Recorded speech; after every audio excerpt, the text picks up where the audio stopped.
D'abord, remercier la présence de tous les membres du mouvement CLAF et affiliés. Dire en fait que nous avons fait un constat amer depuis 2010. À chaque fois, depuis des années, c'est le même son de cloche, regroupé autour d'une fête, donner les gens à manger et à boire et partir, revenir l'année prochaine. Donc on s'est dit, depuis 2 ans, il est temps d'arrêter, de faire des constats, surtout que cette loi qui a été votée en 2010 est presque la jumelle de la loi d'orientation des femmes. Voyez-vous, si comparaison est raison, n'est pas raison, la loi d'orientation des femmes, personne n'ose aller aux élections sans une liste paritaire.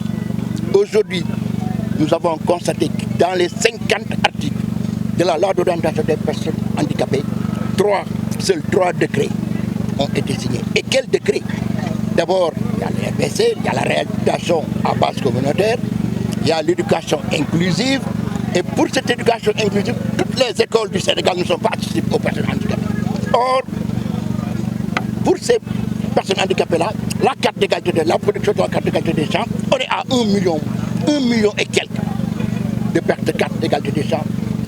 Or, nous faisons 18 millions de Sénégalais et nous sommes 20%, 15 à 20% de la population. Donc, même cette production-là, elle est infime et amère. Et c'est la raison pour laquelle nous avons ces nouvelles autorités-là qui ont appelé à une structure que les personnes handicapées ont leurs droits et nous réclamons ces décrets d'application-là. Alors, 15 ans d'attente, c'est très long. Aujourd'hui, vous avez célébré la journée à travers un site de rouge. Après ce site de rouge, peut-on s'attendre à d'autres activités, en tout cas du CLAF? Oui, le CLAF a démarré aujourd'hui ses activités officielles parce que c'est une activité que nous allons en crescendo. Je vais vous dire, chaque mois, chaque 3 temps, nous allons au moins faire un communiqué de presse et rappeler aux autorités ce que les handicapés sont en droit d'attendre dans ce pays-là. Nous sommes des cadres. Nous avons tout fait. Et même à l'université, imaginez un handicapé, un étudiant handicapé, fût-il aller à l'école. Dans quelles conditions? Quand tu habites le village, avec les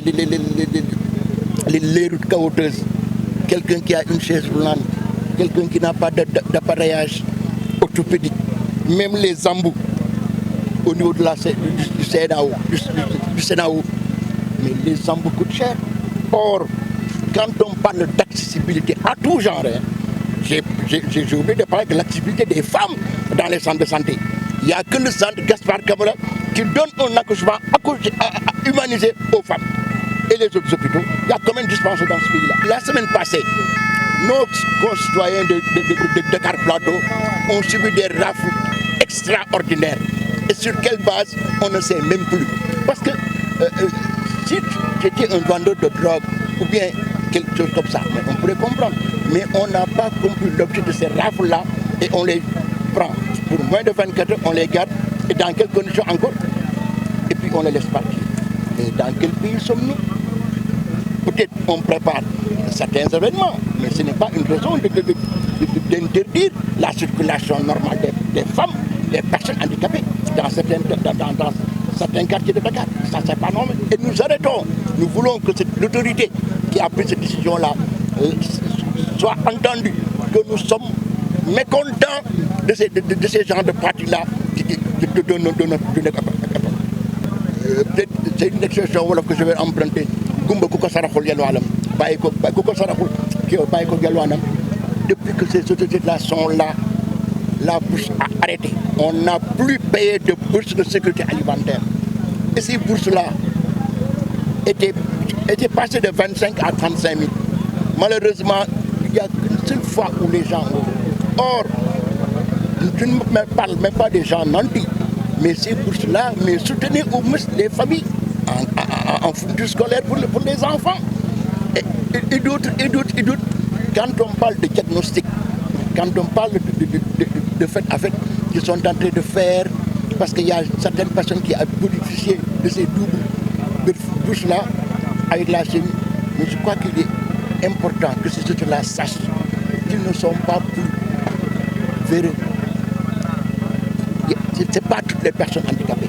C'est pas toutes les personnes handicapées. Donc il est temps qu'on revienne. J'ai comme l'impression que vous êtes fâché. Mais oui, parce qu'en fait, mais ça servait à quelque chose, ces bourses-là. Ça poussait certaines familles, ne serait-ce qu'un sac de riz. Ne serait-ce qu'un sac de riz. Ces bourses-là, les étudiants. Moi j'ai comme l'impression que votre situation va de mal en pis. Ça va de mal en pis. Les gens ne font que du maquillage. Les gens ne font que du bruit. Or, dans la réalité pratique, les handicapés souffrent dans ce pays-là. Les handicapés souffrent. Et c'est le seul mot. Cette journée rouge-là n'est rien d'autre qu'un son d'alarme extraordinaire. Et c'est malheureux. Les décrets, il n'a qu'à les prendre. Et c'est cela du président de la République avant l'arrivée de ces nouvelles sociétés. Donc qu'est-ce que c'est ça à faire? Vous n'avez pas la tête à la fête aujourd'hui alors? Non, pas du tout. Et c'est impensable même de le faire. Moi je dirais que ça c'est une forme de fête. Ça c'est une fête parce que un oui n'a de sens que quand on peut dire non. Aujourd'hui on a osé dire non. Et il faut le dire. Il faut le dire. C'est le seul mot, c'est le seul cri d'alarme qui est. Basta.